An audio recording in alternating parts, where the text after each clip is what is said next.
یہ تو بتا دیا، لیکن آگے کہتے ہیں فضل بھی حضور ہے، رحمت بھی حضور ہے۔ سبحان اللہ۔ حضور کیوں کہا؟ جن پر قرآن اترا ہے، قرآن اترا اللہ کا فضل ہے نا، لیکن جن پر اترا وہ حضور بھی تو ہے۔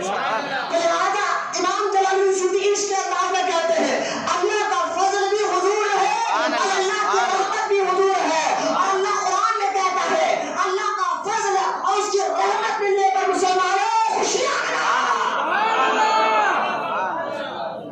اگر خوشی آپ مجھے بتائیے خوشی کیسے مناتے ہیں؟ گھر کے کمرہ بند کر کر دروازہ بند کر کر خوشی مناتے ہیں، یا خوشی ایسا مناتے ہیں کہ محلے والوں کو دکھے یار کچھ تو خوشی کی بات ہے، کچھ تو معاملہ ہے اس کے گھر میں جو آپ خوشیاں منا رہا ہے، پوچھتے ہیں کیا بات ہے آپ آج خوشی ہے، کچھ نظر آ رہے ہیں؟ تو بندہ خوشی مناتا ہے چھپ کر نہیں، کھل کر، کھل کر خوشی مناتا ہے۔ تو سنی خوشی جو مناتا ہے، ارے ساری کائنات کے آقا اور مولا مصطفیٰ عطا رحمت آئے ہیں، خوشیاں مناؤ یہ اللہ کا حکم ہے۔ تو لہٰذا ہم نے اپنے گھروں کو سجایا ہے، گھروں کو سجایا ہے، گلیوں کو سجایا ہے، جھنڈے لیٹری لگا کر سجایا ہے، تاکہ اپنے تو اپنے غیر میں پوچھے یار تیرے گلی کیوں سج رہی ہے، تیرا گھر کیوں سج رہا ہے، تیرے گھروں پر جھنڈے کیوں لگ رہے ہیں، تو غیر کو پتا چلے ارے ساری کائنات کا آقا مولا آپ کے دن آیا تھا۔ سبحان اللہ۔ غیر مسلم دیکھ کر کہتے ہیں ان کے نبی پیدا ہوئے تھے، اس لیے خوشی منا رہے ہیں، اور اپنے آپ کو مسلمان کہنے والے کے چہرے اتر رہے ہیں۔ آج میں ایک بات بتاتا ہوں کیوں ان کے چہرے اترتے ہیں۔ میں ایک بات بتاتا ہوں، اگر آپ اس پر ایکسپٹ کریں گے، میں آسان لفظوں میں آسان اردو میں بات کر پا کے آپ کو بات سمجھ میں آ جائے۔ یہ وہاں بھی چڑتے کیوں ہے، اس پر غور کیا گیا کیوں چڑ رہے بھائی؟ بولے میلاد کرنا قرآن میں نہیں ہے، اس حساب سے بلا کر اسے پوچھو میلاد کرنا کیا، بولے قرآن میں نہیں ہے۔ مولوی صاحب بولے ہاں میلاد کرنا قرآن میں نہیں ہے۔ آپ میں نے کہا ٹھیک ہے کام کرو، پہلے ایک بات بتائیے میلاد کا مطلب کیا ہے؟ سبحان اللہ، سبحان اللہ، کیا بات۔ آسان، میلاد کا مطلب کیا ہے بھائی؟ تو بولے قرآن میں نہیں ہے، پہلے میلاد کا مطلب بتاؤ۔ بولے میلاد کا مطلب یہ ہے پیدائش۔ سبحان اللہ۔ میلاد کس کو کہتے ہیں؟ پیدائش۔ میں نے کہا پھر سورہ مریم میں، سورہ آل عمران میں عیسیٰ علیہ السلام، یحییٰ علیہ السلام میں سے نہیں ملا تو سلام مجھ پر جس دن میں پیدا ہوا یوم ولدت۔ سبحان اللہ۔ قرآن کیا ہے؟ یوم ولدت۔ حضرت عیسیٰ علیہ السلام کہتے ہیں اے اللہ کے بندے سنو، سلام اس دن پر جس دن میں پیدا ہوا۔ سبحان اللہ، سبحان اللہ۔ مولوی صاحب قرآن میں آیت نہیں ملی آپ کو؟ بولے ہاں ملی ہے۔ بولو گے کب لوگوں کو؟ سبحان اللہ۔ کب بتاؤ گے؟ اس کا معنی کہ جب اللہ کے نبی عیسیٰ علیہ السلام کا قرآن میں، یحییٰ علیہ السلام کا، زکریا علیہ السلام کا، خود ان کا ذکر اللہ قرآن میں کر رہا ہے۔ اگر میلاد کا ذکر کرنا، خوشیاں منانا حرام ہوتا ہے تو قرآن میں ذکر کیوں آ گیا پھر؟ سبحان اللہ۔ اور بخاری امام مسلم نے کتاب الصوم میں حدیث پاک ہے حضور ہر پیر کو روزہ رکھتے تھے۔ سبحان اللہ۔ بولے محبت سے سبحان اللہ۔ ہر پیر کو روزہ رکھتے تھے حضور۔ پوچھا کہ حضور آپ ہر پیر کے دن جو روزہ رکھتے ہیں اس کی رکھنے کی وجہ کیا ہے؟ سبحان اللہ۔ رکھنے کی وجہ کیا ہے؟ بولے رکھنے کی وجہ سے گزری ہے یوم ولدت، آج کے دن میں پیدا ہوا تھا۔ میں کہا مولوی صاحب یہ حدیث میں نہیں ملی آپ کو؟ بخاری مسلم میں آپ تو بڑے رنگ لگاتے تھے، بخاری میں ہے تو بتائیے، مسلم میں ہے تو بتائیے۔ میں نے کہا قرآن کی آیت میں میلاد کا ذکر موجود ہے، امام مسلم نے حدیث پاک نقل کر کے بتا دیا کہ حضور روزہ رکھتے ہی اس لیے تھے کہ اس دن پیدا ہوئے۔ سبحان اللہ۔ وہاں نہیں ملی حدیث؟ صحابہ کے دور میں نہیں ہوتا تھا نا، بچے پریشان ہیں۔ ہم ابو بکر صدیق نے بھی کبھی میلاد ایسا نہیں کیا جیسا تم آج کر رہے ہو۔ حضرت عمر نے ایسا میلاد نہیں کیا، ایسا جلوس نہیں نکالا جیسا تم لوگ آج کر رہے ہو۔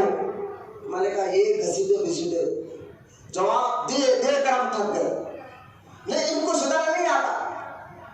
میں بتانا چاہتا ہوں لوگ چڑھتے کیوں ہے؟ کیونکہ پاس کوئی دلیل ہے ہی نہیں اس کو روکنے کی۔ تو جب بولتے نا جب بلی پاگل ہو گئی تو کھمبے کو لوٹنا شروع کر دیا۔ ابھی ان کا ثبوت کچھ بھی نہیں ملا، کیونکہ میلاد کا ذکر قرآن میں، بے شک، حق، حدیث میں، حق۔ اور یہ اپنے بھونڈے والے نہیں ابو بکر نے نہیں کیا، عمر نے نہیں کیا، عثمان نے نہیں کیا، مولا علی نے نہیں کیا، صحابہ نے نہیں کیا، تم لوگ کیوں کر رہے ہو؟ میں بولا جب قرآن میں آ گیا، حدیث میں آ گیا، سبحان اللہ سبحان اللہ بولو سبحان اللہ، اب بھی تیرے کو نہیں سمجھ میں آیا؟ بولو میرے ابو بکر نہیں کرے، وہ تو ایک ہے نا آٹو والا، آپ جا کے کھانا منہ کالا کرتے ہوئے بیٹھا ہوا ہے، جو پبلک گارڈن میں جو ہے نا وہ لے کر بیٹھ کر تھوڑی دیر میں خاص طور ملا کے اس کی کلپ بہت ملتی ہے، اس کو عمران کہتے ہیں، میں زیادہ اس کو نام لے کر آپ شور نہ کرو، یہ گستاخ رسولوں کو ہمارے خطبوں کی دھول بھی ہم نہیں سمجھتے، عزت حضور کے صدقے میں ہے، محبت حضور کے صدقے میں ہے، اب جو حضور کے طے کا غلام ہے یہ امامہ اس کے خطبے میں ہے، اور جو حضور کے طے کا غلام ہے یہ تو ہمارا خطہ ہے نہیں، پھر وہ ہمارے خطبوں کی دھول بھی نہیں، سبحان اللہ چاہو کوئی بھی رہن دو، بے شک ہاں کتنی بھی نماز آپ پڑھ دو، کتنے بھی روزے لگا دو، پہلے تو حضور سے محبت ہے، ارے مولانا نمازی ہے، مانے کا ابلیس بھی نمازی تھا، ارے مولانا بہت تقویٰ والا ہے، مانے کا شیطان بھی فرشتوں کا سردار تھا، ارے مولانا بہت اچھا علم والا ہے، مانے کا شیطان بھی تو فرشتوں کو پڑھاتا تھا، اس کی عبادت، اس کا تقویٰ، اس کے علم کو مت دیکھو، یہ دیکھو محبت رسول ہے، خدا بنا لیجیے، ساری عزت ملتی حضور کے صدقے میں، کہتے مسلمان نے حضور کی میلاد پر چھوڑے یار تم تھوڑا ہے تمہارے اوپر، میں نے کہا ہمارا تھوک بھی تم پر تھوک کر جو ہے نا خلیص نہیں کرنا چاہتے، تم ایسے اس لائق بھی نہیں ہو کہ ہمارا تھوک تمہارے اوپر، سبحان اللہ بے شک تم اس سے بھی کہے گزرے ہو، میں تو تم پر کتے کے پجامے آپ کہیں گے اتنا سخت کیوں بول رہے ہیں؟ میں نے کہا یار سخت بولنا پڑتا ہے کہ ان لوگوں نے کتابوں میں تقریروں میں حضور کے خلاف سے باتیں لکھی ہیں اور لکھ رہے ہیں، کتے کے پیشاب ہو تم، بے شک ہاں جو میلاد سے چڑھنے والے ہیں، حضور کی گستاخی کرنے والے، حضور کے ذکر سے چڑھنے والے ہیں، کس لیے چڑھ رہے ہو بھائی؟ تو قرآن میں اللہ خود کہتا ہے وَرَفَعْنَا لَكَ ذِكْرَكَ، سبحان اللہ سبحان اللہ قرآن کیا ہے جو سبحان اللہ، قرآن ہے وہ قرآن بولے سبحان اللہ، وَرَفَعْنَا لَكَ ذِكْرَكَ، محبوب تیرے ذکر کو تو ہم نے بلند کر دیا ہے، بتاؤ یہ بچوں کو یہ آیت پڑھ کر سمجھنا کیا ہے؟ مولوی صاحب تم اپنی مسجدوں میں ایاک نعبد و ایاک نستعین، اللہ ہی مدد کرنے والا ہے، اللہ ہی کی عبادت کرو، میں نے کہا یہ آیت پڑھتے ہو تو یہ بھی آیت سنا وَرَفَعْنَا لَكَ ذِكْرَكَ، سبحان اللہ یہ بھی تو قرآن کی آیت ہی ہے نا، یہ بھی تو پڑھ کر لوگوں کو بتا اس کا معنی کیا ہے، کبھی یہ آیت پر بیان کر دو، اللہ تو قرآن میں کہتا ہے لا اقسم بهذا البلد وانت حل بهذا البلد، میرے محبوب اس شہر کی قسم کھا کر کہتا ہوں جس شہر میں تو پیدا ہوا، مولوی صاحب یہ آیت پر بھی کبھی دل میں خل کر کے بتاؤ، جب بھی تمہاری مسجد میں بیان ہو رہا ہے ایاک نعبد و ایاک نستعین، اللہ ہی کی مدد چاہو، اللہ ہی کی عبادت کرو، اللہ سے ہی مدد مانگو، میں نے کہا یہ آیت بھی کب سنا دو لوگوں کو، کبھی آیت پر ہی بولو انا اعطیناک الکوثر، سبحان اللہ بے شمار فضائل اس آیتوں میں حضور کی، سبحان اللہ اور تم سنانا، میں نے آپ لوگ تو نا حضور کی اتنی تعریف کر دیتے، اتنی تعریف کرتے، اتنی تعریف کرتے خدا بنا لیتے، سبحان اللہ میں نے کہا یہ بھولتے باتیں، بیکار باتیں مت کرو، یہ بھولتے باتیں، تو میں نے کہا چلو ایک کام کریں گے، ہمارے بنڈی پہ بیچارے ترکاری بیچنے والے، حلال روٹی کمانے والے، میں نے کہا چلو پکڑ کے اس کے بعد چاہے کہ جناب بولے بولیے مولانا ایک سوال کرنا تھا، بولے بتائے کہ تم میلاد کرتے ہو، بولے مولانا آپ آئے اور میری بنڈی پہ ٹھہرے اور نبی کا ذکر کرے، آپ کے برکت ہی برکت کا دے گا، کیوں نہیں کرتے؟ آپ بھی آئے، میلاد کا ذکر بھی ہو رہا ہے، حضور کا نام بھی آ گیا، اب تو ساری ترکاری آسانی سے مل جائے گی، میں نے کہا ٹھہرے اور آپ ایک بات بولو، نبی کا میلاد کرتے ہو؟ بولے ہاں کرتا ہوں، اچھا بتائیے نبی کو خدا کہتے ہو؟ وہ ترکاری والا آگے بڑھ لے گئے، مولانا کون بولا یہ بیکار بات، کوئی نبی کو خدا بولتا ہے نہیں نہیں، اتنی تعریف، بولے نا جب حوالے کچھ بھی نہیں ملے تو بلی کی طرح تو بلی کھمبے کو لے شروع کرتی، اب آئے گئے باتیں شروع ہوئی گئی، تو میں نے کہا وہ بیچارہ ترکاری والا کو نہیں چھوڑے گا، کیونکہ ہر کوئی بندہ کہتا ہے جیسے میرے سرکار ہے ایسا، نہیں کوئی، آگے کہا نہ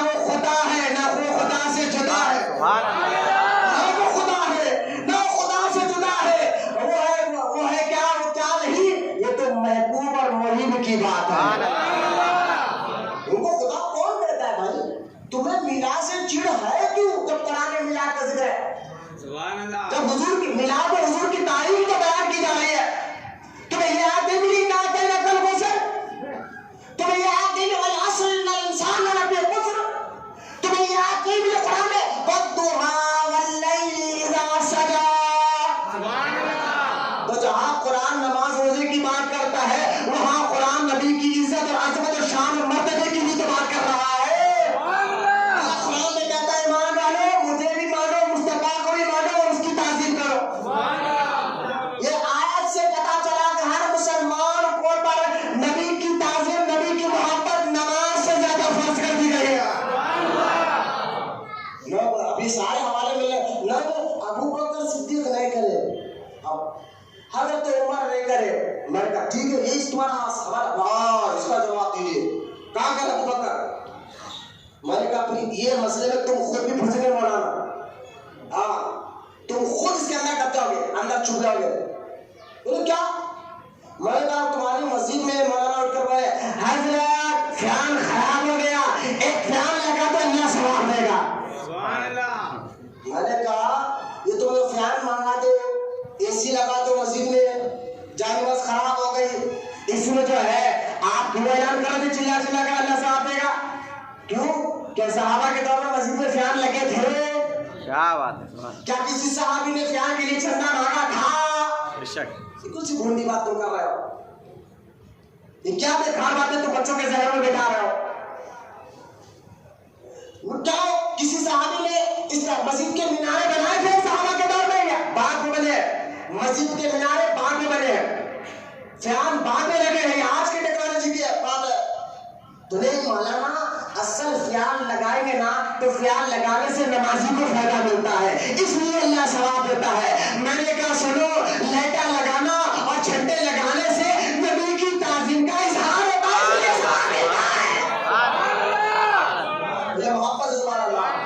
لیکن تعظیم کا قرآن میں ذکر موجود، مصطفیٰ سے تعظیم کرو، ان کی عزت کرو، جو قرآن کے آیات موجود اصل موجود ہے قرآن میں. کرنا کیسا ہے؟ یہ جھنڈے لگاؤ، لائٹا لگاؤ، یہ تعظیم کے طریقے ہیں، حضور کی محبت کی تعظیم کے طریقے ہیں.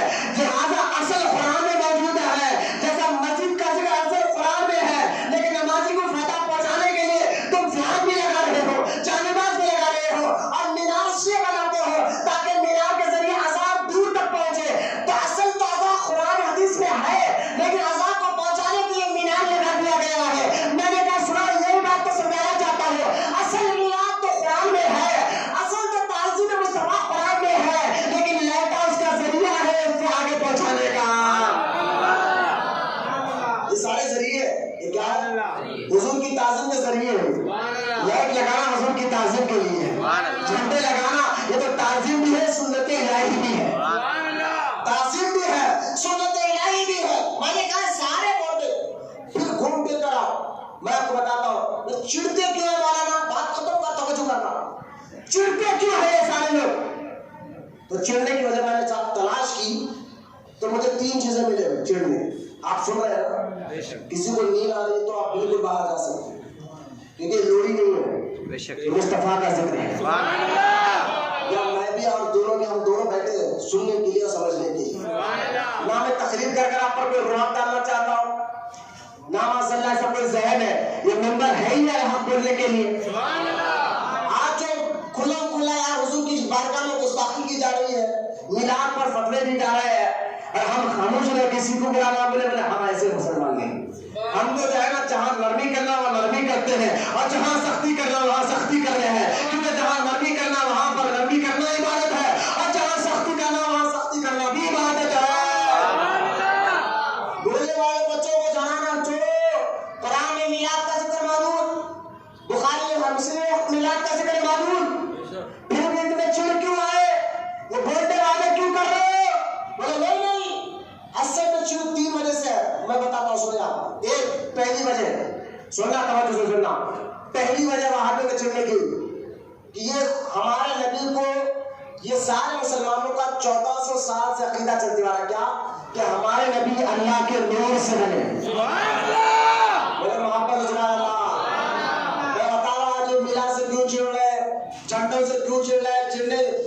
بات نہیں ہے، میں آپ کو بتا رہا اب تو ہے نہیں، آپ میلاد کے بدلے غریب بچوں کی شادی کرا دیجیے. میں نے کہا دیکھو ایسے بھی لوگ ہیں جو جھنڈے بھی لگاتے ہیں، غریب بچوں کی شادی بھی کراتے ہیں. ایسے بھی لوگ ہیں جو آج بھی ہمارے پاس ایک اچھا میسج پھیل رہا ہے کہ میلاد کا خرچہ کرنے سے بہتر ہے جو لوگ پانی میں جنہیں گھر سامان برباد ہو گئے مدد کر. میں نے کہا بالکل کریں گے اگر اللہ نے ہمیں حضور کے دین حضور کے صدقے میں دولت. سبحان اللہ. تمہیں برا کیا لگا؟ اللہ قرآن میں کہتا ہے اے محبوب ان لوگوں کو کیا برا لگا جس کو تو نے اور میں نے مل کر غنی کر دیا. غنی اللہ رسول کرتے ہیں. قرآن کیا ہے بتا رہا ہوں، اللہ اس کے رسول لوگوں کو غنی کرتے ہیں. غنی یعنی پیسہ دولت اللہ اس کے رسول خود دیتے ہیں. جب دیتے ہیں کھاتے ہیں ان کا تو لٹائی نہیں دینا. سبحان اللہ. تو ہم جھنڈے بھی لگائیں گے، غریبوں کی مدد بھی کریں گے. ہاں تو نہیں، آپ سیرت کے جیسے کریے. میں نے کہا مولوی صاحب تم اپنی مسجدوں میں سیرت کے جلسے کرتے ہیں نا، تو جب تمہارے سیرت کا جلسہ ختم ہوتا ہے تو ہم وہ بچوں کو دیکھا، وہ بچے نا نبی تو کچھ نہیں تھے، اللہ تمہاری سیرت کے جلسے میں بیٹھنے والے بچے گستاخ بنتے ہوئے نظر آتے ہیں. نبی کی کوئی اہمیت تم نہیں بتاتے ہو، کوئی عظمت و شان نہیں بتاتے جو قرآن بتاتا وہ بھی تم نہیں بتاتے، چھپاتے ہو. ارے خبر کرنے والے تم میں سب سے بدبخت لوگ تم ہو جو قرآن میں نبی کی عظمت کی آیتیں وہ تم لوگوں کو نہیں بتاتے ہیں، وہ تم نہیں سمجھاتے. تو لہٰذا تمہارے مصیبت کے جلسے میں بیٹھ کر آدمی گستاخ بنتا ہے، اور ہمارے میلاد کے جلسے میں سے بچہ جب اٹھتا ہے تو عاشق رسول بنتا ہے. کیونکہ تمہاری سیرت میں کیا بیان ہوتا ہے؟ حضرت نبی بھوکے رہ کر پیٹ پر پتھر باندھتے تھے. یہ تمہارے جلسے. نبی جو ہے ایک ہمارے بڑے بھائی کی طرح ہے، یہ تمہارے جلسے میں بولا جاتا ہے. آج نبی معاذ اللہ مر گئے، مٹی میں چلے گئے، کچھ نہیں کر سکتے، یہ تمہارے جلسے میں بولا جاتا ہے. تم بولتے ہو، تم کلمہ پڑھنے ہو کر تعجب ہے جو کلمہ پڑھ کر نبی کے بارے میں ایسی باتیں کرتے ہو تم، یہ تمہاری بدبختی ہے. اور ہم سنی کیسے بیان کرتے ہیں ہمارے نبی کی تعریف. ہم کہتے ہیں حضرت نبی تھے، نبی کے بھی تو ہاتھ ہمارے بھی تو ہاتھ، نبی کے بھی تو پیر ہمارے بھی تو پیر، نبی کی بھی زبان ہماری بھی زبان، نبی کی بھی آنکھیں ہمارے بھی تو آنکھیں، نبی کے بھی تو کان ہمارے بھی تو کان. لہذا تم کہتے نبی ہماری طرح ہے. میں نے کہا مولوی صاحب ایسی بات مت کرو.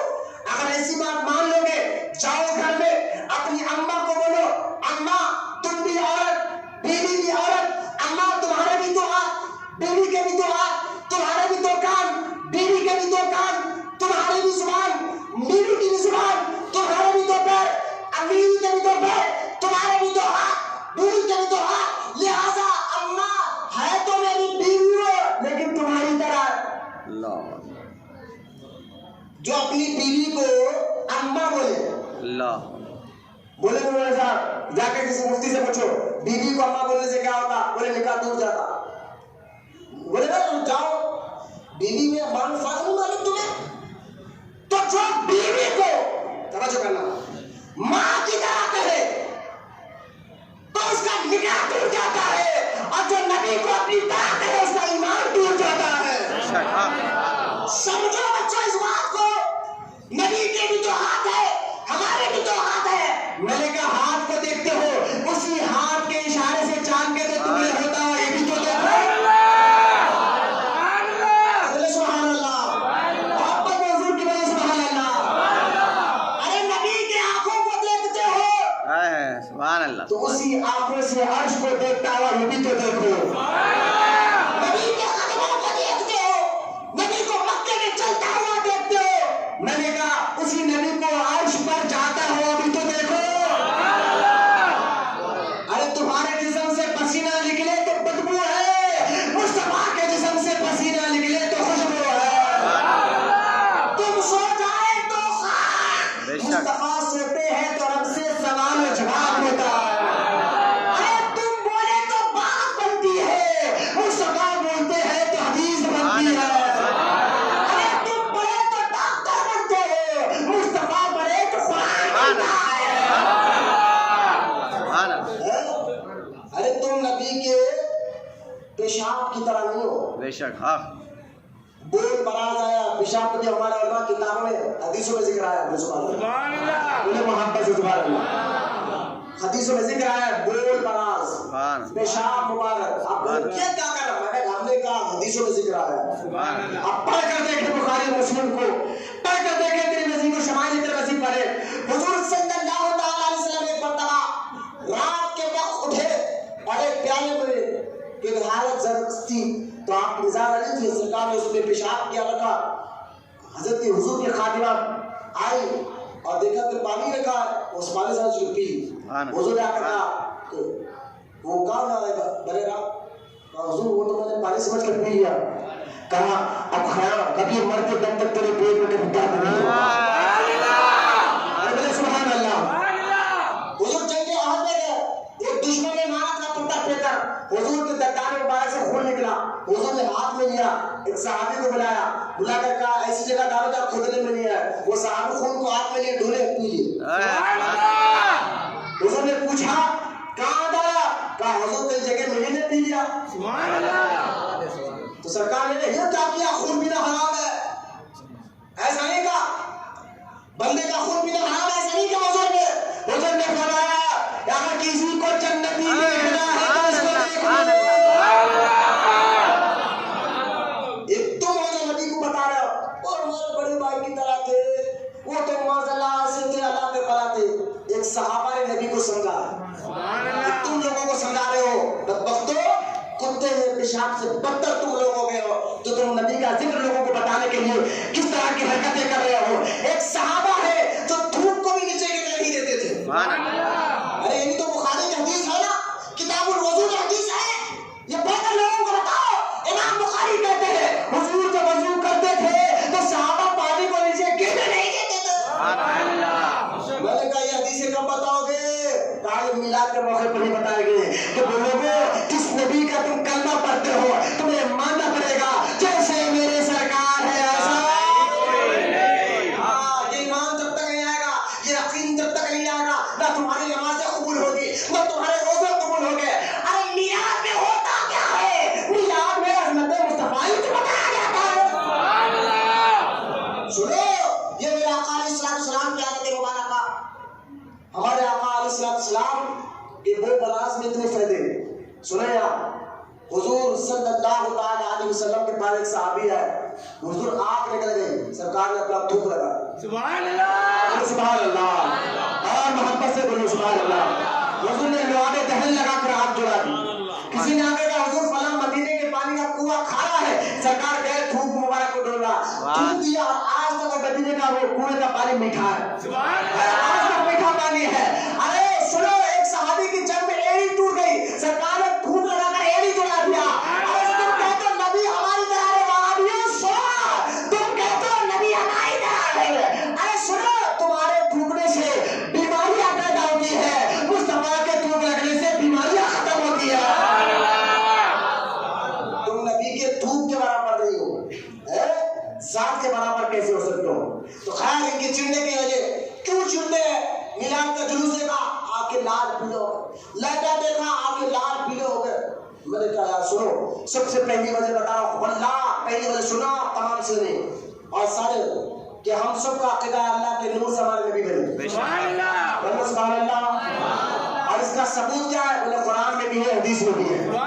اتنے ثبوت ہے, اگر کوئی وہابی اس بات پر بات کر لے, بڑے بڑے علماء چھوڑے, کچھ فقیر سے اگر بات کر لے, دلائل کے انبار میں زندہ دفن نہ کر دوں تو پھر حسن بن علی شیخ کا غلام نہیں کہے گا. بڑے علماء تو بڑے ہیں, بڑے تو ہمارے بڑے ہیں, ان کا سر پر اللہ ہمارے سروں کا سایہ سلامت رکھے ہمارے سنی علماء کا. ارے وہ تو دور کی بات ہے, میں فقیر میں بیٹھ کر کہہ رہا ہوں, اللہ کے نور سے حضور بنے ہیں, اس بات پر قرآن کی آیات حدیثوں کا اتنا ثبوت ہے تو ہم زندہ دفن کر سکتے ہیں. سبحان اللہ. دیکھیں آپ, تو ان کو معلوم ہے اس بات پر وہ بحث نہیں کرتے, ان کو معلوم ہے کہ بھائی دلائل موجود ہے. وہابیوں کو پیدا کرنے والے خود انگریز ہیں نا, مسلمان میں لڑانے کے لیے. میں گزشتہ جمعہ اس پر بھائی ڈیٹیل کے ساتھ بیان کیا ہوں, اگر جو نئے لوگ اگر سننا چاہتے تو یوٹیوب پر جائے, مولانا عرفان قادری قرآن کو درگاہ مارے انشاءاللہ آپ گزشتہ جمعہ کا گانا سن لیں کہ وہابیوں کو پیدا کرنے والے خود ایجنٹ انگریز ہیں جو مسلمانوں کو لڑانا چاہتے تھے. ان کا مقصد یہ ہے, اور مسلمانوں کو لڑانا کیسا ہے کہ نبی کی عظمت دکھا دو, نبی کے بارے میں اعلیٰ فلاں باتیں بٹھا دو, ظاہر میں فٹ کر دو, یہ خود دونوں میں آپس میں لڑتے رہیں گے. لڑائی کی بیج سنیوں نہیں ڈالے، وہابیوں نے ڈالا ہے۔ ظاہر ہے کیا ایک کہ وہ اللہ کے نبی کو اللہ کا نور نہیں مانتے، اور یہ سارا قرآن حدیث سے ثابت ہے کہ ہمارے نبی اللہ کے نور سے بنے۔ آپ سمجھ میں آیا؟ ہمارا چھوٹا سا محلے کا بچہ بھی ہے، چہرہ دیکھ کر کہتا ہے یار انہیں کیا بات ہے، سبحان اللہ۔ کبھی جماعت گئے تو جماعت والے دیکھ کر کہتا ہے یار یہ وہ جماعت والا ہے۔ میں نے کہا بچے کو بولا ارے تیرے کو کیسا معلوم ہو گیا وہاں بھی ہے؟ بولے حضرت چہروں کے چہرے خراب چہرے رہتے، پوری نہیں رہتا ہے۔ اور دیکھیں اللہ نہ کرے ہمارے کوئی نوجوان نماز نہ بھی پڑھتے ہو تو چہرے کو نور ہوتا ہے، اس کا مطلب غلط نہ نکالے، غلط نہ لگے۔ نماز پڑھنا عاشق کبھی نماز نہیں چھوڑتا، عاشق کبھی نماز نہیں چھوڑتا، مطلب غلط نہ نکالے۔ لیکن میں بتانا سمجھانا چاہتا ہوں کیوں نور رہتا ہے؟ کیونکہ یہ نور والے آقا کو نور مانتا ہے۔ سمجھے آپ؟ یہ نور نہیں مانتے تو چہروں پر بھی نور نہیں ہے۔ گھس کے اتنا بڑا تھپا لگا لیے پیشانی پہ نماز کا۔ الحمدللہ جب سے میں ہوش سنبھالا جب سے میں بھی نماز پڑھ رہا ہوں، تھپا دکھ رہا آپ کو؟ ایک لوگ گھس کے زمین پہ گھس کے نماز کا اتنا بڑا بٹو لگا کر پھرتے، پھر ان نبی جو ہماری طرح تھے یہ میلاد میں اتنا خرچہ کرنا فضول ہے۔ میں نے کہا بد تو کتنے کے پیشاب سے پتہ ہے، بار بار کہہ رہا ہوں، دل جلتا ہے۔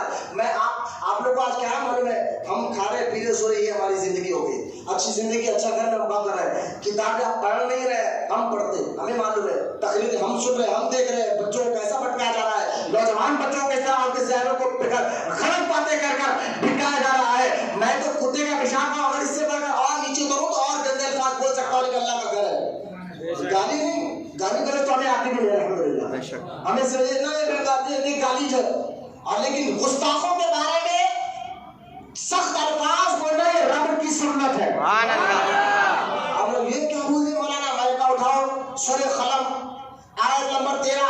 ایک شخص حضور کی بارگاہ میں آیا اور آ کر کہنے لگا حضور آپ مجنون ہیں۔ ماشاءاللہ ہمارے نبی کو مجنون کا اللہ تعالیٰ نے کہا محبوب تو خاموش رہے، جواب میں دوں گا، جواب میں دوں گا۔ اللہ تعالیٰ نے قرآن میں جواب دیا سورہ قلم میں، اللہ تعالیٰ فرماتا ہے محبوب تو اپنے رب کے فضل سے مجنون نہیں، تیرے اخلاق تو میرے خوبی کے مالک ہے۔ میں نے حضور کی تعریف کر دی، پھر جو حضور کو مجنون کہا تھا نا اس کا نام ولید المغیرہ تھا۔ اللہ تعالیٰ نے کہا اے میرے محبوب کو مجنون کہنے والے تو جو ہے نا، اللہ قرآن میں کہتا ہے تو کیا ہے؟ سن اللہ کہتا ہے کہ تو جو ہے لوگوں میں لڑانے والا، تو چغل خور ہے، تو غیبت کرنے والا ہے، تو جو ہے بڑوں کی تعظیم نہیں کرتا۔ 9 سے 10 آیت گنا اللہ نے قرآن میں حضور کی گستاخی کرنے والے کتنے آیت گنا؟ 10 آیت۔ کتنے؟ 10 آیت گنا ہے۔ اور 10واں آیت کیا کہتا ہے؟ اللہ نے فرمایا میرے محبوب کو مجنون کہنے والے تو اپنے باپ کا بیٹا بھی نہیں ہے۔ اللہ اکبر، یہ قرآن کہہ رہا ہے، اللہ کا کلام کہہ رہا ہے کہ تو اپنے باپ کا بھی بیٹا نہیں ہے، تو ناجائز اولاد ہے۔ ولید بن مغیرہ ماں کے پاس گیا، تھا کافر، یقین تھا اس کو حضور پر کہ یہ زبان سے کبھی جھوٹ نہیں نکلا۔ سبحان اللہ۔ اماں کی گردن پر سر تلوار رکھ کر کہتا اماں سچ بولنا کہ آج اس نبی سے سن کر آیا ہو جس نے کبھی زندگی میں جھوٹ نہیں کہا۔ سبحان اللہ۔ اس نبی پر جو اللہ کا کلام اترا ہے وہ 10 آیت میرے اندر کے بتا ہے، 9 تو میں جانتا ہوں، 10واں تو بتا سکتی ہے۔ 9 تو میں جانتا ہوں، ہاں میرے اندر ساری گندگی ہے، میں لڑاتا ہوں، میں چغل خور ہوں، میں فلاں کام گندے کام کرتا ہوں، لیکن 10واں آیت تو ہی بتا سکتی ہے کہ انہوں نے کہا کہ میں اپنے باپ کا بیٹا نہیں ہوں، بتا سچ بتا میں کس کا بیٹا ہوں؟ ماں کہتی ہے اگر تو حلالی بیٹا ہوتا، باپ کا بیٹا ہوتا تو یہ حرکت نہیں کرتا، تو ہے حرامی، تیرا باپ نامرد تھا، تیرے باپ پر کروڑوں کی پراپرٹی تھی، تو پراپرٹی نہیں جانے کے لیے میں نے زنا کیا اور نوکر سے تجھے لیا ہے، تو باپ کا ہی وہ نوکر کا بیٹا ہے۔ معلوم کیا ہوا؟ جو نبی کی گستاخی کرتا ہے وہ تو حلالی نہیں حرامی ہوا کرتا ہے۔ سبحان اللہ، سبحان اللہ، کیا بات۔ اب جتنے میلاد پر سے چڑھتے ہیں کیوں، جھنڈے کیوں، یہ حضور کا ذکر کیوں، حضور تو ہماری طرح تھے، یہ گستاخی سمجھ جاؤ، باپ کی اولاد نہیں ہے تو کیا بات ہے، سبحان اللہ، بے شک باپ کی بیٹے ہو ہی نہیں سکتے تھے۔ اور جو حلالی ہے سبحان اللہ، سبحان وہ تو اللہ، سب عاشق نظر آتے ہیں، میلاد والا تو نظر آتے ہیں۔ سرکار کا چرچا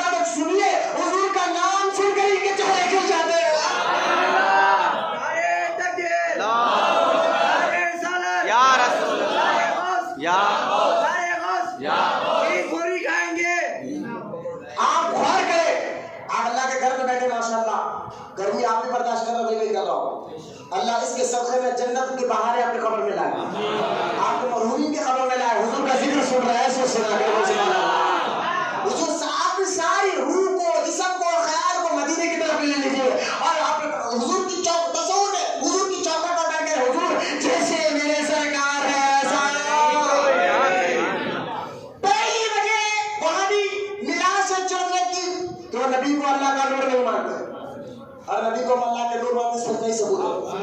ایک وجہ چڑھنے کی میں بتا رہا ہوں بچوں، نوجوان غور سے سنو، جو کیوں چڑھتے میراث سے اس کی وجہ بتا رہا ہوں کہ نبی کو اللہ کا نور نہیں مانتا اور ہم اللہ کا نور مانتے، اس کا ثبوت ہے قرآن سے۔ اور میں اس کو بولوں گا، آنے والا جمعہ ربیع الاول ہے، 12 ربیع الاول حضور کی میلاد کا دن ہے انشاءاللہ۔ جلوس وغیرہ تو خالی حالات کی وجہ سے جلوس شاید پولیس اجازت نہ دے، لیکن مسجد میں آواز ہے 12:30 سے انشاءاللہ۔ میری نیت یہ ہے کہ ہم 12:30 کو نہیں نماز اپنی ٹائم پر، لیکن ایک نعت پڑھ کر ہم بیان شروع کریں گے انشاءاللہ۔ اب 12:30 سے اگر میلاد النبی چھٹی کا دن بھی ہوتا ہے انشاءاللہ، جلوس کو نکالنے کی میں سمجھ کو پرمیشن نہیں ملے گی، لیکن آواز ہے انشاءاللہ، آپ کو بتاؤں گا کہ اللہ کے نور سے میں نے اس کا ثبوت کہا ہے قرآن میں۔ سبحان اللہ۔ پہلی وجہ۔ دوسری وجہ جو یہ چڑھتے ہیں میلاد سے، دوسری وجہ یہ کہ یہ حضور کو سننا، غور سے سننا، یہ حضور کے والدین کو کافر کہتے ہیں، معاذ اللہ میں سن کے معاذ اللہ۔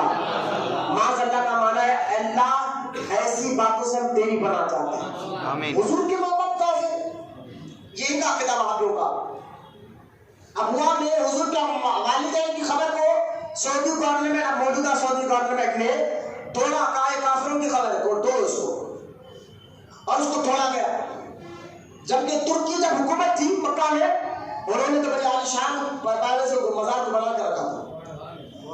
ارے اگر حضور کے والدین تو کافر تھے، میں نے کہا تھوڑا عقل سے کام لے، ممبر پہ بیٹھ کے خالہ خالہ منہ کالا کرنے والے نام خود بتا رہا تو ایمان والے بولو سبحان اللہ۔ سمجھے اگر واقعی دیر نہ کرو سمجھے گے، حضور کے والدین کا نام خود بتا رہا تو ایمان والے ہیں۔ سبحان اللہ۔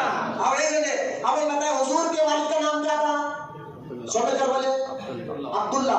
کیا نام تھا؟ عبداللہ۔ عبداللہ کا مطلب کیا؟ اللہ کا بندہ۔ سبحان اللہ۔ بولو محبت سبحان اللہ۔ نام خود بتا رہا ہے کہ حضور کے والدین مومن تھے۔ ایک بات، حضور کے ماں کا نام کیا تھا؟ سیدہ آمینہ۔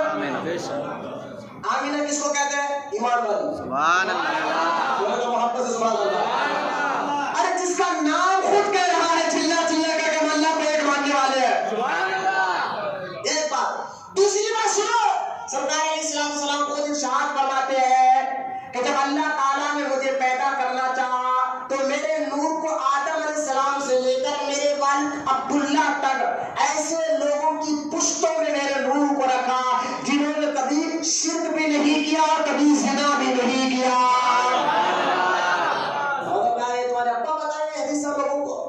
یہ بخاری میں بھی حدیث ہے، سرکار خود فرماتے ہیں مجھے بہترین خاندان میں اللہ نے رکھا، جب مجھے پیدا کرنا چاہا تو اچھے خاندان میں رکھا، اچھے گھرانے میں رکھا، اچھے ماں باپ نے میرے نور کو پیدا کیا۔ اچھا سنیں آپ، حضرت یونس علیہ السلام کا واقعہ تو سنا، سورہ یونس کا۔ یونس علیہ السلام کو مچھی نے نگل لیا تھا، مچھی نے نگلا اور مچھی کے پیٹ میں آپ 40 دن تک رہے، زندہ رہے۔ سبحان اللہ۔ جب نبی پیٹ میں زندہ ہو سکتا ہے تو خبر میں کیوں نہیں ہو سکتا؟ 40 دن قرآن کہتا ہے سورہ 40 دن تک یونس علیہ السلام مچھی کے پیٹ میں رہے۔ یونس علیہ السلام نبی اللہ کے اور سارے نبیوں سے افضل ہمارے نبی ہیں۔ ہمیں جو کہنا یہ بات ذہن میں رکھنا، سارے نبیوں سے افضل ہمارے نبی۔ اعلیٰ ہونے اس لیے تو کہتے ہیں سب سے اعلیٰ وہ اولا، سب سے بالا وہ بالا، ہمارا نبی، خیر سے اولیاء، اولیاء سے رسول اور رسولوں سے اعلیٰ۔ یہ بات حق ہے نا، حق ہے۔ سنیں آپ، یونس علیہ السلام بھی نبی، 40 دن مچھی کے پیٹ میں رہے، اب باہر نکلے۔ اب تفسیر روح البیان اٹھا کر دیکھیں آپ، میں نے ابھی بتایا تفسیر کہتے ہیں کس کو ہے، قرآن نے مانے کھول کر بتانے والے۔ حضرت سیدنا اسماعیل حقی نوری رحمۃ اللہ تعالیٰ علیہ فرماتے تفسیر روح البیان میں، جس مچھی کے پیٹ میں اللہ کے نبی 40 دن رہے، اس مچھی کے پیٹ میں جب تھے، جب تک اس مچھی نے 40 دن تک کیچڑ کو نہیں کھایا، کنجال کو نہیں کھایا، چھوٹے مچھیوں کو بھی نہیں کھایا، اور جب تک اس نبی اس مچھی کے پیٹ میں تھے، سارے سمندر کی مچھیاں اس مچھی کا طواف کر رہے تھے۔ سبحان اللہ، نبی کا ادب جانور بھی جانتے ہیں۔ وقت تو مجھ سے گزر گئے، جانور کو معلوم ہے کہ نبی کا مقام کیا ہوتا ہے۔ حضرت یونس علیہ السلام کے بارے میں آتا ہے، جو مچھی کے پیٹ میں اب 40 دن رہے، اب قیامت کے دن اسی مچھی کو اللہ تعالیٰ انسان بنا کر جنت میں داخل کرے گا۔ ہم نے کہا کیوں؟ کہا نبی پیٹ میں رہے، مچھی کے پیٹ میں 40 دن نبی رہ جائے، اللہ اس کو جنتی بنا دے۔ جنت بولے گا سبحان اللہ، اللہ اس مچھی کو جنتی بنا دے۔ اور جس نبی کے بغیر، جو نبی سارے نبیوں سے افضل اعلیٰ ہو، جس کے پیٹ میں میرے مصطفیٰ 9 مہینے رہے ہو، ان کو اللہ دوزخی کیسے بنا سکتا ہے؟ دلائل میں دوں گا آنے والے جمعہ میں۔ حضور کے والدین جنتی ہیں، مطلب وہاں پر سبحان اللہ، اور اس پر بھی دلائل موجود ہے، ثبوت موجود ہے۔ دوسرا اور تیسرا کیوں چنتے لوگ کہ جب بھی تیسری بات میں نے 2 بات بتا دی، ایک نبی کو یہ نور نہیں مانتے، دوسرا نبی کے والدین کو ایک کافر کہتے ہیں، اور تیسرا حضور جب پیدا ہوئے تو کعبہ جھک گیا۔ سبحان اللہ، کعبے کے اندر 360 بت تھے، وہ گر کر بولنے لگے صلاۃ و السلام علیکہ یا رسول اللہ۔ ایران کا جو سب سے بڑا اس دور میں سپر پاور حکومت تھی، اس کا محل کے 14 کنگورے گر گئے حضور جب پیدا ہوئے تو 14 کنگورے گرے۔ سبحان اللہ، ایران میں 1000 سال سے آگ بجھی نہیں تھی، حضور پیدا ہوئے آگ بجھ گئی۔ سبحان اللہ، بولے سبحان اللہ۔ یہ عجائب بات، جب حضور پیدا ہوئے تارے نیچے آ گئے، جب حضور پیدا ہوئے جانور آپس میں ایک دوسرے کو کہنے کے مبارک ہو مصطفیٰ آ گئے ہیں۔ سارے بات نہیں، ہماری طرح تھے، ایسا کچھ بھی نہیں ہوا، یہ کہتے ہیں باقی۔ یہ تینوں باتوں کے ثبوت ہمارے پاس، اب یہ تینوں باتوں کی انکار کرنے والے وہ تو لہٰذا انکار تو کر نہیں سکتے، ہیلا تو کچھ ملا نہیں، ان کو کچھ ثبوت تو ملا نہیں، جس بات کا یہ ثبوت چاہے ہم دینے کو تیار ہے۔ تو لہٰذا کشیانے بلی کھمبا بچے، ارے سارے باتیں ملے تو نہیں کرتا، کچھ بھی نہیں ملا نا ان کو بولنے کے لیے، بولے میں کام کرو۔ یہ ساری باتیں کب بتائی جاتی ہیں؟ میلاد میں۔ سبحان اللہ، سبحان اللہ، یہ ساری باتیں کب بتائی جاتی ہیں؟ میری طرف نظر رکھیں، بتائیں یہ ساری باتیں میلاد ہی تو بیان کی جاتی ہے۔ تو لہٰذا میں میلاد کرنا حرام ہے، حرام ہے، حرام ہے، حرام ہے۔ ارے بلا کر بولا بھائی حرام کیا، ایسا کیا ہو رہا ہے؟ بازار بتا میلاد میں حرام کرنے کو، اب میلاد کرنے حرام ہے، نبی کا ذکر ہے حرام نہیں، حرام ہے۔ ارے آج بڑے بدعت ہے، بدعت ہے، بولے ہاں دین میں نیا کام ہے، نکالے تم لوگ جھنڈا، صحابہ کے دور میں نہیں تھا نیا کام دین میں۔ ارے مولوی صاحب یہ بات پکڑے، ایسے ہی تو فتوا دی گئے بدعت ہے، بدعت کر کے دیوبند سہارنپور ہے، یوپی میں سہارنپور آج بھی ہے، وہاں کے مدرسہ مولوی خاص کرنے کے آج سے 100 سال پہلے فتوا دیے دین میں نیا کام نکالنا بدعت ہے۔ تو اسی مدرسے کا بچہ آیا، آگے بڑا مولوی صاحب آپ بولے دین میں نیا کام نکالنا بدعت ہے، بولے ہاں بدعت ہے۔ مولوی صاحب کیوں؟ بولے حدیث میں آیا ہے، سرکار نے فرمایا دین میں نیا کام نکالنا بدعت ہے، اور بدعتی کو اللہ دوزخ میں ڈالتا ہے، تو لہٰذا بدعت ہے۔ تو آپ دیکھیں بچے نے کیا کہا، مولوی صاحب نے ہوا خاصی نے مولوی صاحب آپ بات بتائیں نا، پھر آپ کہیں دین میں نیا کام نکالنا بدعت ہے کیا؟ حضور کے زمانے میں جو آپ بخاری کی حدیث کی کتاب ہے یہ حضور کے زمانے میں نہیں تھی، حدیثیں لکھی گئی ہیں لیکن کتاب کی شکل میں نہیں تھی۔ قرآن حضور کے زمانے میں اترا ضرور ہے لیکن کتاب کی شکل میں نہیں تھا۔ بعد میں آیا نا حضور کے بعد کے صحابہ نے اس کو کتاب کی شکل دی۔ امام بخاری تو یہ صحابہ کے بعد پیدا ہوئے، تابعین کے دور میں پیدا ہوئے، اس دور میں حدیث کو حضور کے دور میں حدیث لکھی گئی تھی لیکن کتاب کی شکل میں نہیں تھا۔ لہٰذا یہ بخاری ہے، یہ مسلم ہے، یا ابو داؤد ہے، ترمذی ہے، یہ جو حدیث کی کتابیں ہیں یہ صحابہ کے دور میں نہیں تھے، تابعین کے دور میں نہیں تھے، بعد میں آئے ہیں، لیکن یہ بھی دین میں نیا کام ہے نا۔ آپ دیکھیں مولوی صاحب اٹک گئے اپنی اس میں، اپنی بات اٹک گئے، اب سمجھانے نہیں بیٹا تم سمجھے نہیں، دین میں نیا کام نکالنا بدعت ہے، دین کے لیے نکالنا کوئی بدعت نہیں ہے۔ دین میں نکالنا ہے، دین کوئی بری بات نہیں ہے. ہم نے کہا مولانا یہ میلاد جو ہم جھنڈے لگا رہے ہیں، جو لائٹا لگا رہے ہیں اور جو جلوس نکال رہے ہیں، یہ دین میں نہیں دین کے لیے ہے. سمجھو فرق کو، یہ دین میں نیا کام نہیں، دین کے لیے کام. سبحان اللہ. لگائے سے اس کے ذریعے اذان پھیلتی ہے دور تک. میں نے کہا اذان کو آگے پہنچانے کا ذریعہ مینار ہے، حضور کی تعظیم کو آگے پہنچانے کا ذریعہ مینار ہے. غلو بہت کر دیتے آپ. میں نے کہا دیکھو غلو کرے بغیر اسلام کا مسلمان کا ایمان کامل ہی نہیں ہو سکتا. بولے کیوں؟ غلو کہتے ہیں کس کو ہے؟ کسی چیز کو بڑا چڑھا کر بولنا. اور ہم کو حق معلوم ہے. سبحان اللہ. ہم نبی کو خدا نہیں کہتے، بے شک ہمیں حد معلوم ہے. خدا کا بیٹا نہیں کہتے، نہ خدا کے برابر کہتے ہیں، اور نہ ہماری طرح کہتے ہیں. بے شک سبحان اللہ. خلو کرنا، میں نے کہا خلو کرے بغیر تمہارا ایمان ہی مکمل نہیں ہوتا. بولے کیسا؟ ابا تمہارے انسان ہے نہیں ہے؟ بولے ہے. تم بھی انسان ہے؟ بولے ہے. ابا بھی انسان، تم بھی انسان؟ بولے انسان ہونے میں کوئی فرق؟ بولے نہیں ہے. ہاتھ پیر میں کوئی فرق؟ بولے نہیں ہے. تو ابا ہونے، ابا بھی انسان، بیٹا بھی انسان. کوئی بیٹا ابا ہو گیا، ابا ادھر آ لے، گلے میں ہاتھ ڈال دے، تو بھی انسان ہے کہ انسان چل. لوگ بولے کہ بیٹا تو بھی انسان، ابا بھی انسان، لیکن تو بیٹا ہے، باپ ہے، تجھے عزت دینا پڑے گا. سمجھو آسان اردو میں بات بتا رہا، اب بھی نہیں سمجھو گے تو بولے سبحان اللہ. تجھے عزت غلو کرنا ہی پڑے گا، یار کو عزت دینا پڑے گا کہ ہاں انسان تو ہے لیکن ابا ہے.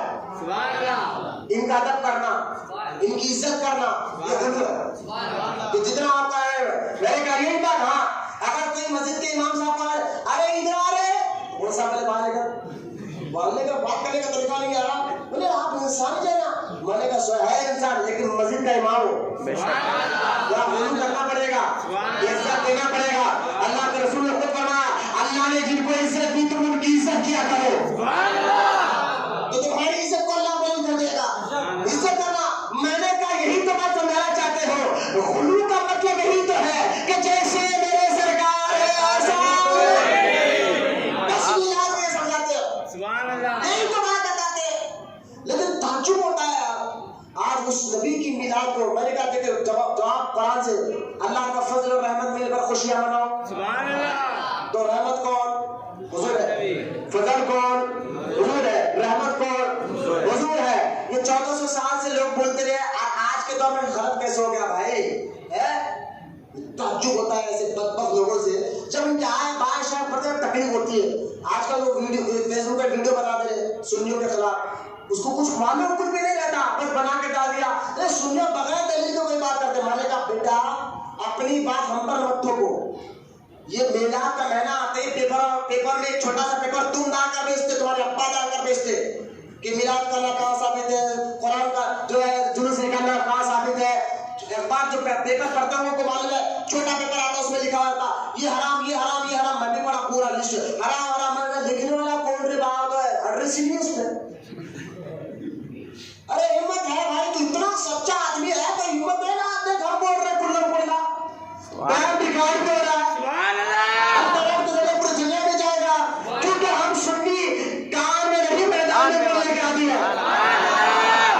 ہاں ہم الحمدللہ زندہ کان کر رہے ہیں معاشی کا رسول ہے. بولے نہیں یہ ساری باتیں حرام حرام حرام ہے. میں نے کہا ایڈریس کہیں نہیں ملا.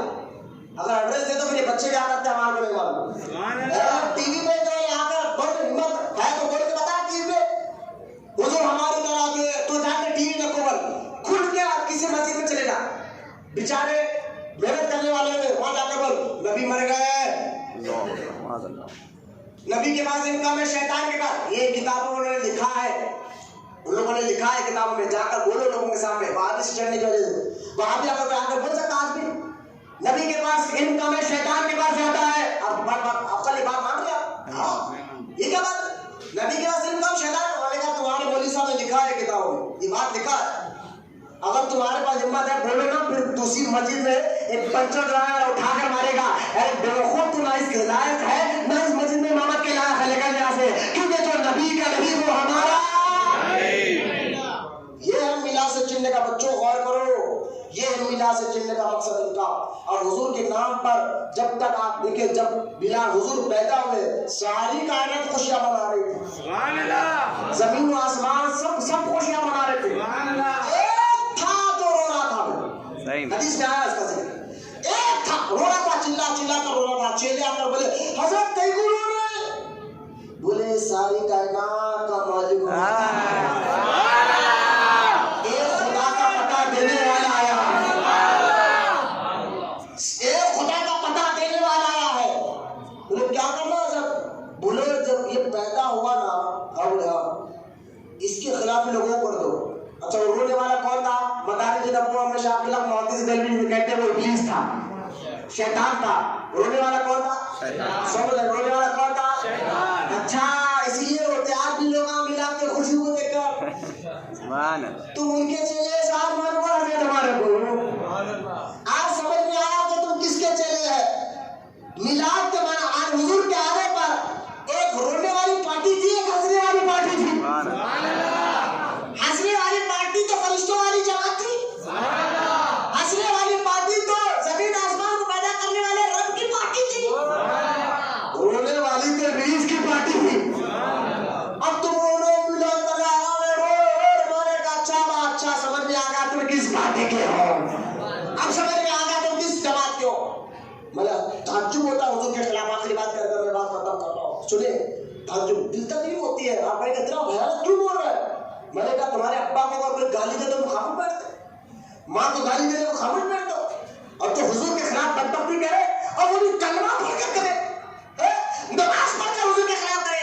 اگر کوئی بچہ پی کا ہوش کھو دے، فل پی لے، یا کبھی غصے میں ہوش کھو دے، چوری ہو گئی، بیٹے کو غصہ بہت آیا، باپ کھڑا تھا، باپ گالی دینے لگا، ماننے لگا. بازو والا میرے ہوش میں ہے؟ ہوش میں ہے تو؟ باپ ہے باپ، باپ ہے باپ، ہوش میں آ. تیرا باپ کھڑا ہے. یہی بات میں وہابیوں سے کہتا ہوں جو تو آج ممبروں میں کہتے ہیں میلاد حرام، شہید یہ حرام. میں کہتا ہوں ہوش میں ہے تو؟ ہوش میں ہے؟ کس کے خلاف بول رہا ہے جو ساری کائنات اس خاطر بنائی گئی؟ سبحان اللہ. حضور کے خلاف بول رہے یہاں ہمیں تو ایسا نہیں چاہیے. تم ہوش میں ہو. میں نے کہا تم شراب بھی ہو سکتے ہو، بے نمازی، اور تم جو حرامی ہو سکتے ہو، اس لیے تو ایسی باتیں کر رہے ہو. ہم اپنے ماں باپ کی حلال جائز اولاد ہے، اس لیے ہم میلاد مناتے ہیں. میلاد کا ثبوت قرآن سے ہے، میلاد کا ثبوت حدیث سے ہے، میلاد کا ثبوت صحابہ سے ہے، میلاد کا ثبوت اجماع سے ہے. میلاد کو 1400 سال سے مسلمان مناتے آ رہے ہیں. شاہ عبدالحق محدث دہلوی میلاد مناتے تھے، شاہ ولی اللہ محدث دہلوی میلاد مناتے تھے، مجدد الفسانی میلاد مناتے تھے، اور سنو شاہ عبدالعزیز محدث دہلوی بھی میلاد مناتے تھے. یہ انڈیا کے 4 ایسے بزرگ ہیں جن کو سنی تو سنی وہابی بھی جنتی کہتا ہے. ہم اپنے بزرگوں کے طریقے میں الحمدللہ بس میلاد میں کچھ غیر حرکتیں جو ہوتے ہیں اس کو نکال دینا چاہیے. میلاد کے موقع پر نماز نہیں چھوڑنا، نہیں چھوڑیں گے انشاءاللہ. جو سرکار نماز کو چھوڑے میلاد کے موقع پر نماز کو نہیں چھوڑنا. دوسرا کھانے کو پھینک کر بے ادبی نہیں کرنا. پانی کھانے کے پیکٹ آپ پھینک کر نہیں دیکھے اس لیے منع کریں. میں نے کہا مولوی صاحب مسجد کے اندر کتا آ گئے تو کتے کو ہٹایا جاتا ہے، مسجد نہیں گرائی جاتی. میلاد کے جلوس میں اگر کوئی غلطی ہو رہی ہے تو غلط کی کام کو غلط بولو، جلوس کو غلط مت بولو. شادی میں اگر کوئی باجا رکھے، شراب رکھے، بولے شادی حرام ہو جاتی کیسے؟ جو کام حرام ہو حرام ہو. شادی حرام، بولے کہا بھائی شراب حرام ہے، باجا حرام ہے، شادی حرام کیسا ہوتی ہے؟ وہ تو سنت ہے نا.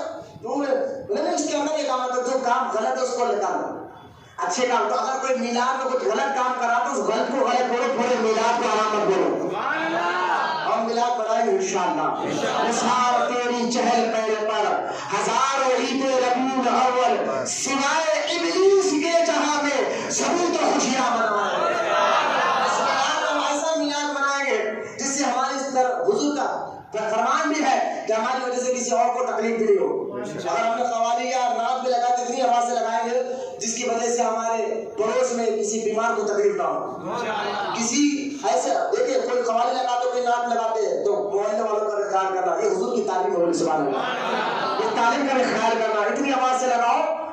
بس اپنے کو سنا اتنی آواز لگا رہے بیچارہ پڑوس میں بیمار ہے اور کسی کو رات پر جب کہ کوئی سو رہا ہے تکلیف نہ دینا. یہ میلاد کا پیغام نہیں ہے. حضور آنے سے تکلیفیں ختم ہوئی ہیں. سبحان اللہ. یہ تکلیف ہٹانے والے کام کرو, دینے والے کام مت کرو. اللہ تعالیٰ سے دعا ہے اللہ ہم تمام کہنے رسول سے زیادہ عمل کی توفیق عطا فرمائے. اللہ تعالیٰ ہمیں سچا عاشق رسول بنائے. اللہ تعالیٰ ہماری نسل میں عاشق رسولوں کو پیدا فرمائے. ہر سنی مسلمان کو بدعقیدہ عقیدہ کو وہابیوں سے ایمان اور عقیدے کی حفاظت فرمائے. اللہ تعالیٰ حضور کے صدقے اہل بیت کے صدقے میں ہماری اور ہمارے ماں باپ کی بخشش فرمائے. مولا تیرا یہ میلاد میرے محبوب کا میلاد ہے. مولا اس میلاد خوب تیرے محبوب کے نام پر ہمیں خیر خیرات کرنے کی توفیق عطا فرما. غریبوں کا خیال کرنے والے کا عطا فرما. مولا جو لوگ مبتلا ہوئے ہیں اس پانی کی وجہ سے اس کے گھر بابا تباہ برباد ہو گئے. مولا حضور کے صدقے میلاد کے صدقے میں مولا حضور کے میلاد کے صدقے میں مولا ان کی مصیبتوں کو دور فرما دے, ان کی پریشانیوں کو دور فرما دے. اور میلاد جتنے لوگ کر رہے ہیں مولا ان کا بھی خیال کرنے کی ہمیں توفیق عطا فرما. ہم سب کی دعاؤں کو حضور